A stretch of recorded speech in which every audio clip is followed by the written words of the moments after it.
regarding our mission to Israel. Cameraman, follow me. This is our poster that shows our support for Israel and the entire Jewish nation. And this is about what we call now mission to Israel.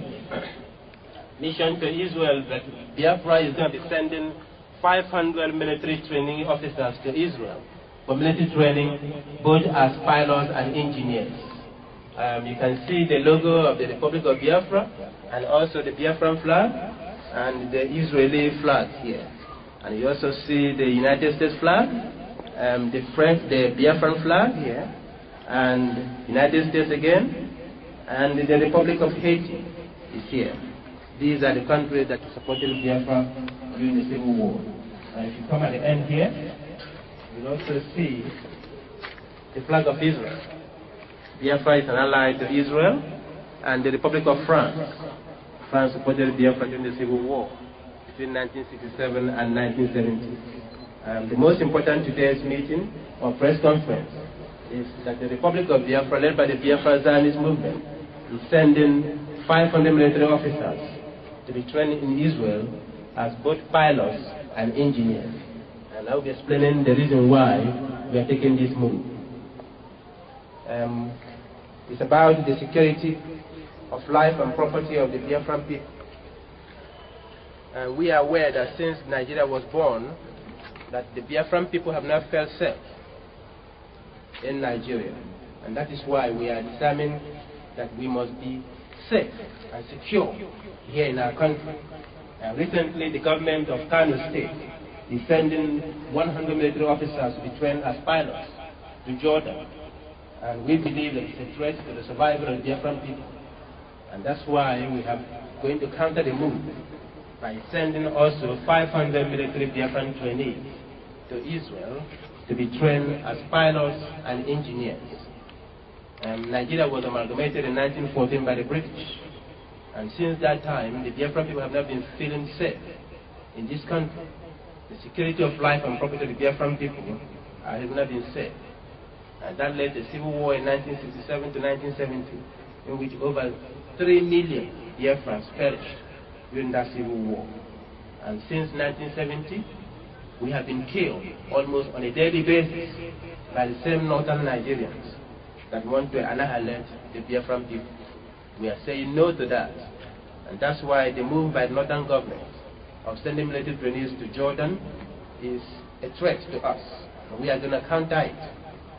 And that is why, if you look behind me, as I said before, these people will be going to Israel in a very short while. And that is the aim of this press conference, that the Republic of Biafra will be sending military trainees to Israel. My fellow Biafran, the reason why we are making this appeal to the international community is because we feel that we are not safe in Nigeria. The Biafrans have been killed almost on a daily basis, based on the fact that there is a Muslim fundamentalist called the Boko Haram in northern Nigeria. And they have been operating violently against our people. We don't have security of life in the north, that we have in the west. Our people have been massacred based because they are Biafrans and also they are Christians. And because of that reason, we feel that only the independence of Biafra will be able to guarantee the safety, the security, and the survival of the Biafran people.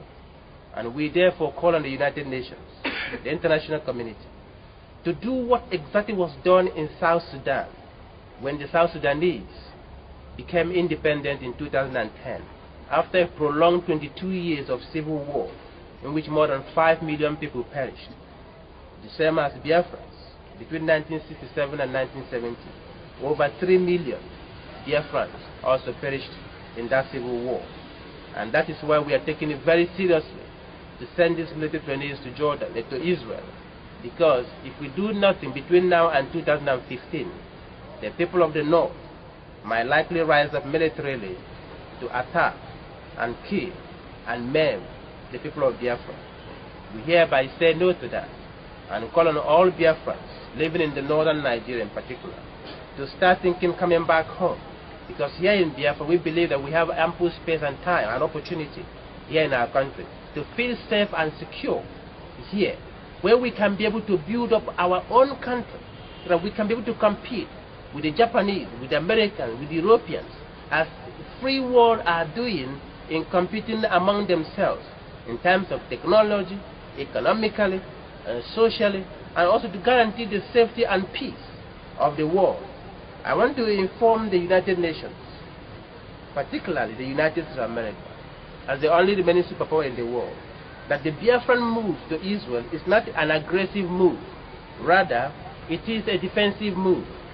We believe that it is our best interest to feel safe and secure here in Biafra. And if we do so, that is going to harmonize the relationship between the Biafran people and their neighbors.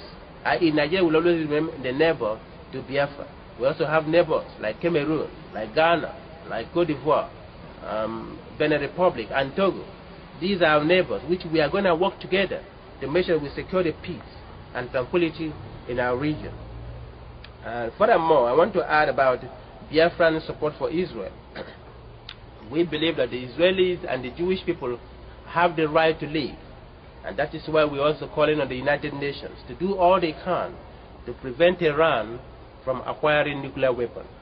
Iran's acquisition of nuclear weapons is a threat to the Israelis, it's a threat to the Jewish people, and it's also a threat to the entire Middle East and the wider world. And we, the Biafrans, believe that such a threat by Iran is also a threat to us. And that's what we call on the International Energy Atomic Agency, through the auspices of the P5+1, to make sure that Iran is denied the means to acquire nuclear weapons. We also call on the United States to do all it can also to prevent Iran from acquisition of nuclear weapons. Here in Africa, we also believe that Iran is responsible for most of the violence that is taking place against the Biafran people through its support of Boko Haram. And that's why we are calling on the international community to support the independence of Biafra. Biafra will be a peaceful Christian country that will not be of any threat to anyone, because we believe that if we can be able to give our people the opportunity, the economic opportunity to enhance themselves, they can be able to produce their own economic productivity, which can bring peace and stability within our country and the region. Nigeria also, we have been informing them that they have to leave Biafra on or before the 5th of March 2013, which they haven't done so. We repeat again the sanction against Nigeria, and that is, we are imposing $5 million per day sanction against Nigeria since 5th of March 2013 for not complying with the ultimatum and order for them to quit the Republic of Biafra. And we also given them notice that by May 20th, we are going to abolish the Naira and reinstate the Biafran pound, which we believe will be in the best interest for the economic survival of the Biafran people. And all this in mind, we know that the world might be very, very agitative for Nigeria to remain one, but it is not so, because we are not feeling safe as the Biafrans in Nigeria. We believe that the Biafrans will be best left to be independent, as the people of South Sudan have demonstrated that they can be peaceful, and they can be a peaceful country. They are. So we are calling on the international community, again, the European Union. The European Union should do all it can to also support Biafra independence. We reaffirm that the Republic of Biafra will be a friendly nation to the people of the European Union, of the 27 member states of the European Union. Biafra will be a friendly state to them.